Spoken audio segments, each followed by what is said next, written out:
HASAN is streaming. Watch him on that club.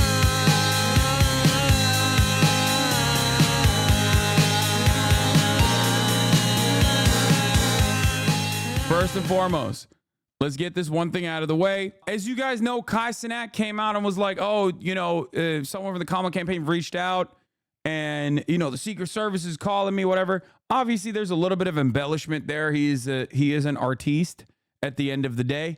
You know what I mean? Like, I get that. My suspicion is that it wasn't someone directly from the Kamala camp that actually fucking reached out, but most likely someone from not even the DNC personally, but someone who is in charge of the marketing for the DNC. Like, these are the people that I'm talking to as well currently. So I suspect that is what happened. It was like most likely someone who's doing marketing, because there's a shit ton of think tanks that are operating right now. There are, and all of them are talking about how they have access to high level politicians, how they're representing the campaign or whatever. It's normal to a certain degree.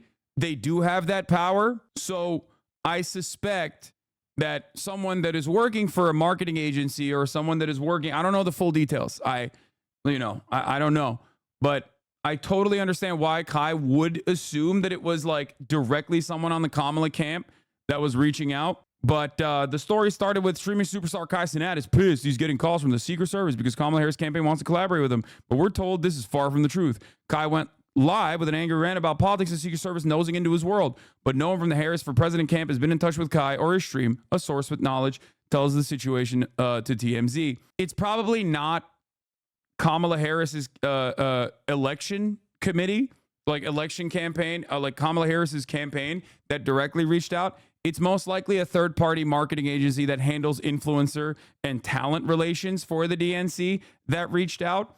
And they do have the capacity to like put influencers in front of Kamala Harris, so they're not like lying either.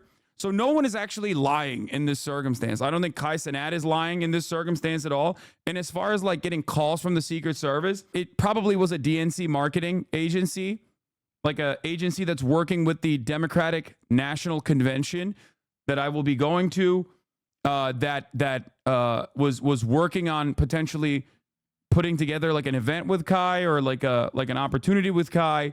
And yes, if that is the case, then Secret Service will reach out. You have to get Secret Service clearance in order to be able to do this thing. You cannot talk to a vice president or even someone running for president without Secret Service clearance. So even if Kamala Harris's camp did not know that this was in the works, it doesn't matter. Secret Service clearances have to be made ahead of time. So I don't think he's lying about that either. I know this because I had to go through it. I know. You literally cannot be around someone running for president or someone who is a former president or someone who's currently the vice president without Secret Service clearance. It's just not a thing you can do. You can't do that. Kai's live stream went viral after claiming he received 5 calls from the Secret Service, and he says an estranged female friend has been texting him again with the Harris campaign, but Kai makes it crystal clear he does not care about getting involved in politics. As for why the Secret Service will be contacting him, we're told Kai's team has been in contact with a third-party organization with informal ties to the DNC's convention team. There you go. I told you. That is what's probably going on. It's probably a marketing agency that is working with the DNC that wanted to put Kai in front of Kamala Harris. They do have the capacity to do so, but in order for that to even happen, they still have to get through Secret Service clearance. There's talk of him possibly doing something when convention kicks off in Chicago later this month, but it's unclear what that would look like. There you go. We're also told the talks with Kai initiated prior to President Biden dropping out of the election, and up to this point, no one from Kamala's campaign has been a part of those convos. This all comes in the heels of Kai and Kamala supporters clamoring for them to link up after Donald Trump was interviewed by another popular streamer, Aiden Ross. We've reached out to a rep for Kai. So far, no word back.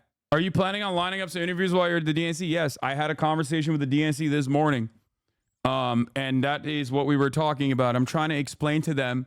It's a weird situation because I don't think like these people understand. Like it's not like TwitchCon, you know what I mean? Where every single person you talk to at DreamCon or every single person you talk to at TwitchCon understands who I am, what my background is, and also how to live stream.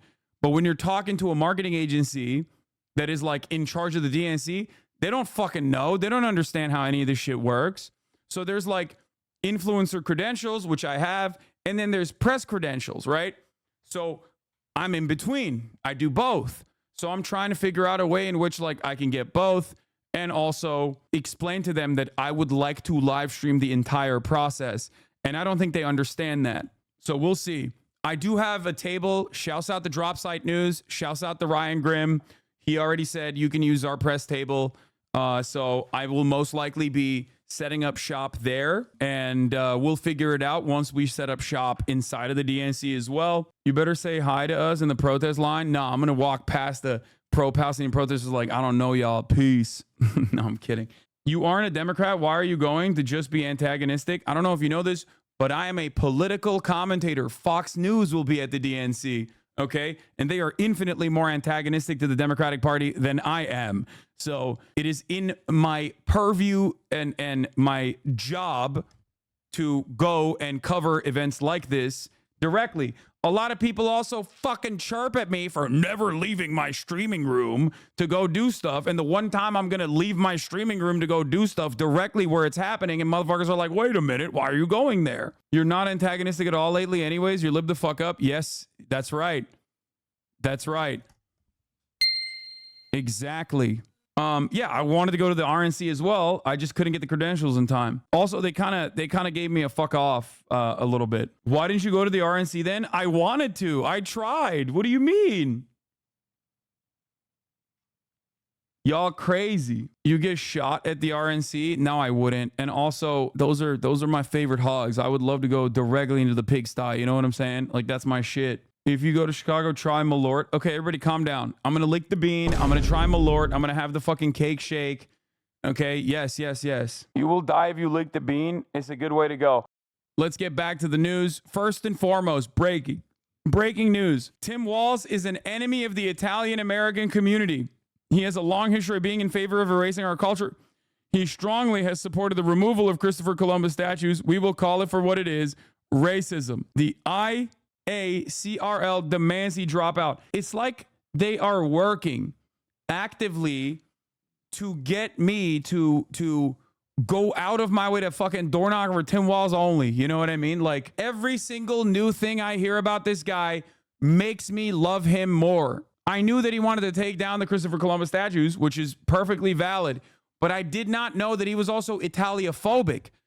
Like, if that is the major motivator for you and not like, you know, Christopher Columbus's like horrific actions of violence against indigenous populations, like, I'm still on board. As a matter of fact, I'm even more on board because the one thing that I like more than someone taking a stance against, like, you know, genocidal, the weirdos in the past and like shitting on them is Italiophobia. It's like this guy is basically looking at a position and then somehow repackaging it in a way that makes even more sense. I was conflicted because I love colonization and murder, but hate Italians. There you go. Is this letter real? Bro, is this community real? The Italian-American civil rights? Originated in 1970. Made great again in 2023. Become a member today. Hey, how you doing? Fuck you. Hey, this guy fucking hates Italians, dude. Are you fucking gonna do that? Are you gonna fucking do that? Are you gonna do that to us?